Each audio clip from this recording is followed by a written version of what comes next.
तो चलो अब गुनगुनाते हुए आइए। झुनकी तारोई रे भैया राजा झुनकी तारोई रे भाई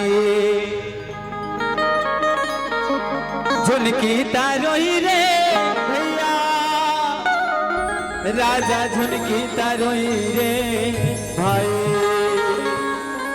झुनकी तारोई गोंदा फूल के राबारी माँ झुनकी तारोई रे भाई।